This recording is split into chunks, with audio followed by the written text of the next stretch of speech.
Let's talk history.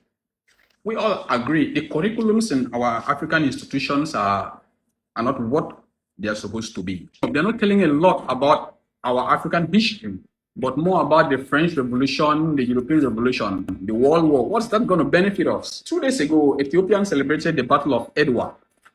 To be honest, that's my first time of hearing of such a battle, of an emperor mobilizing all the tribes to fight against the Italian invasion about to take their land. I don't want to go into details. You can check that on yourself. Then they became victorious, thus making Ethiopia one and only African country that wasn't colonized by the West. And if you look at Ethiopia recently, the growth of Ethiopia and the other African nations, you've seen they have a different way of lifestyle. For example, if you meet an Ethiopian now and you ask them, what's your name? He or she will tell you their native name.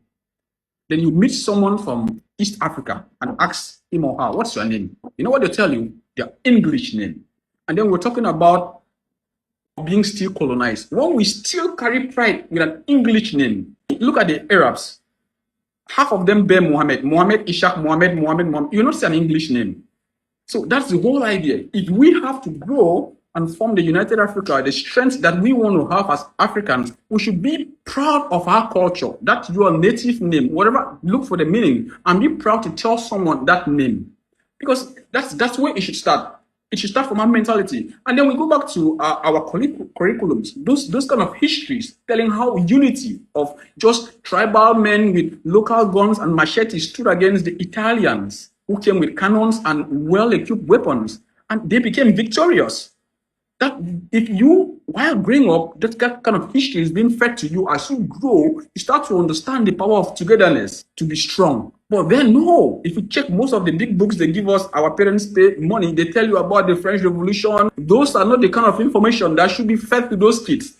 You should tell them more about people like Kwame Nkrumah, what he stood for. You should tell them more about Haile Selassie, he stood for. You should tell them more about Patrick Lumumba. Those are people that should be taught. Those are informations that when you're being fed from when you're young, as you grow, that information grows with you. Then you start to understand that you have roots. If we grow up understanding that no, you only have to write a certain exam. Why should in Cameroon I should be writing GC? It's a British education.